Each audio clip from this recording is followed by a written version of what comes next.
Herkese salam. Bugün size izah edeceğim mevzu dim test toplusunda verilmiş ve Complete Sentence mevzusunun tərkib hissəsi olan bir qrup fiillərin düzgün istifadə qaydalarıdır. Və burada ən çox yer verilən feil suggest feilidir, onun istifadə qaydasıdır. Bir şeyə diqqət edək ki, suggest feili iki formada istifadə olunur. Ya sadə cümlələrdə dərhal özündən sonra gerund gələcək, ya da suggest feilindən dərhal sonra that plus mübtədə xəbər olmalıdır. Əgər xəbərimiz keçmiş zamandadırsa, yanlış olacaq. O zaman başladıq. Baxırıq 113-cü suala.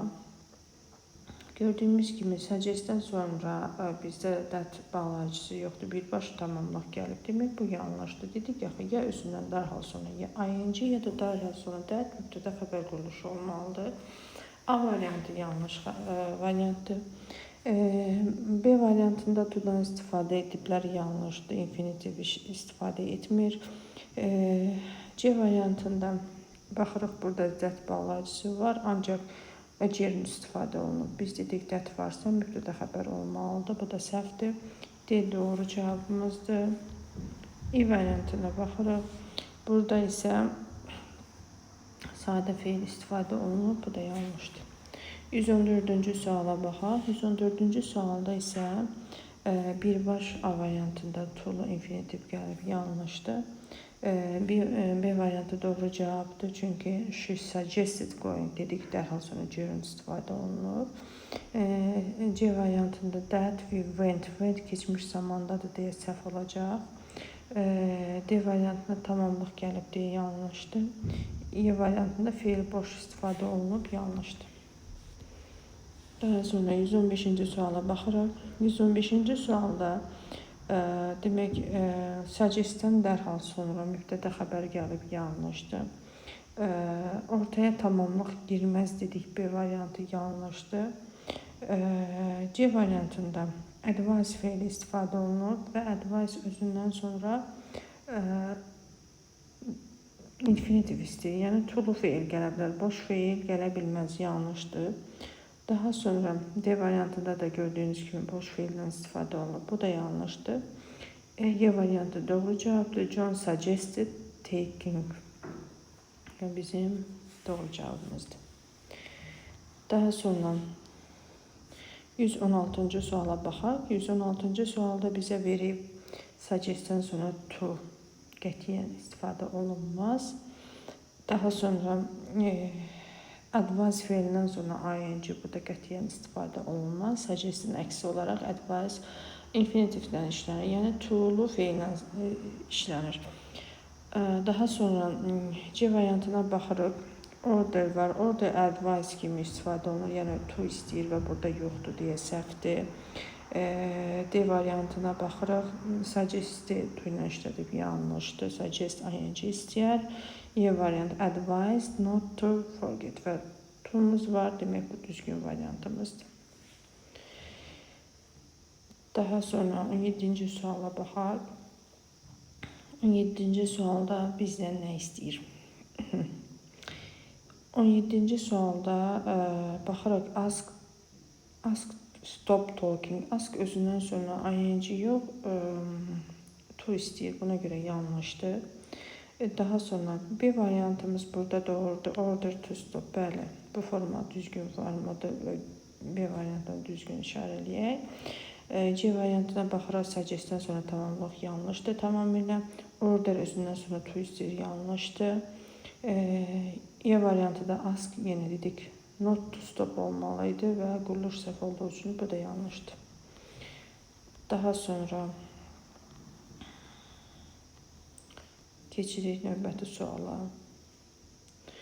Növbəti sualda demək, order biz dedik, to istəyir, ing ilə işlənə bilmir, çıxdı. Asked, he asked to log olmalıydı, quruluş səhvdir. C variantında doğru cavabımızdır. He want me to lock the door. Bəli, bu düzgün cavabımızdır. Wantdan sonra tamamlıq plus infinitiv gəlməlidir. D variantında to'su yoxdur, atırıq. Daha sonra Y variantında yenə tusu yoxdur, atırıq. 19-cu suala baxırıq. I met my friend in the street and asked. Demək, biz complete sentence mövzusunda qətiyyən sual quruluşu seçmirik. Ona görə bağlayıcıdan dərhal sonraki mücü feil olanları atacaq. Was B variantında çıxdı. Daha sonra had Y variantından çıxdı. D variantını isə niyə atırıq? V'dən sonra has, have işlənməz. Had istifadə oluna bilər, keçmiş, bitmiş istifadə oluna bilər, ancaq indiki zaman forması olmadığı üçün bu variantı da atırıq. Və 119-cu sualda düzgün cavab B variantı olacaq.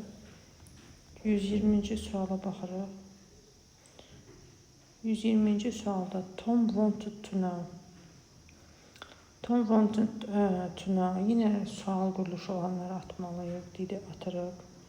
Daha sonra C variantda do olanı atırıq. Daha sonra when ilə have işlənib atırıq. Əlimizdə qalır B ilə D variantı. Baxırıq B-də nə yanlış ola bilər. Bizə verilən baş cümlədə want to know var. Biz də artıq bilməliyik ki, want to know varsa, o zaman that yoxdur. Variant qalır D variantı. 120-ci sual. I asked. Yenə ask feilindən istifadə olunub və sual quruluşu olanları çıxmalıyıq. Had getdi, B-də had getdi.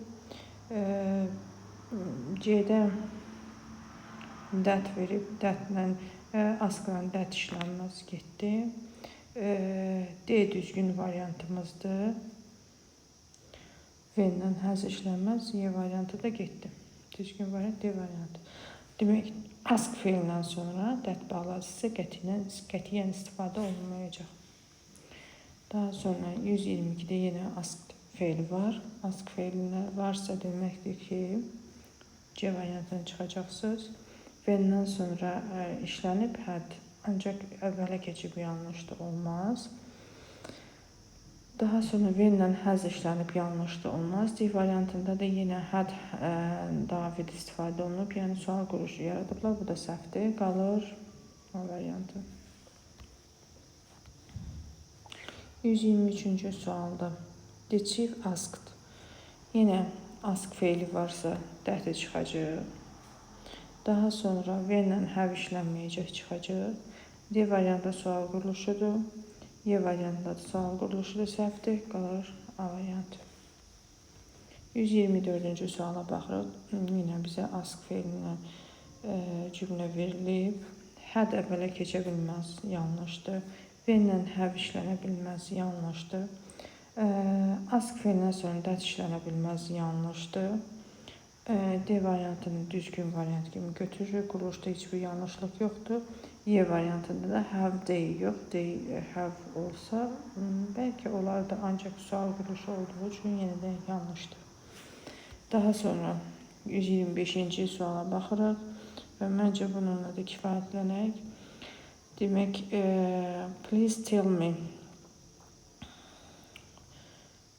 Bizdə burada nə tələb olunur? Öncə ona baxırıq. 4-cü suala baxırıq, 4-cü cümləyə baxırıq. Who is Nick arguing with?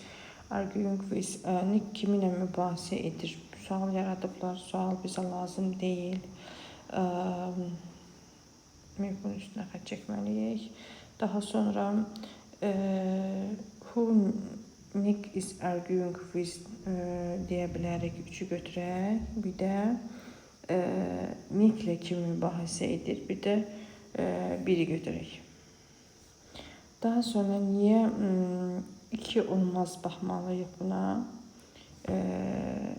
Kiminlə Nick mübahisə edir? Ümumi olaraq xəbəri keçirdiklər Nickdən əvvələ. Burada isə mübtədə Nickdir. Ona görə quruluşu səhv alınır və ikinci də çıxır. Ona görə 1, 3 C variantı doğru cavabdır. Bugünlük bu qədər. Əgər hər hansı bir sualınız qalarsa, buyurub kommentlərdə yaza bilərsiniz. Diqqətinizə görə təşəkkür edirəm.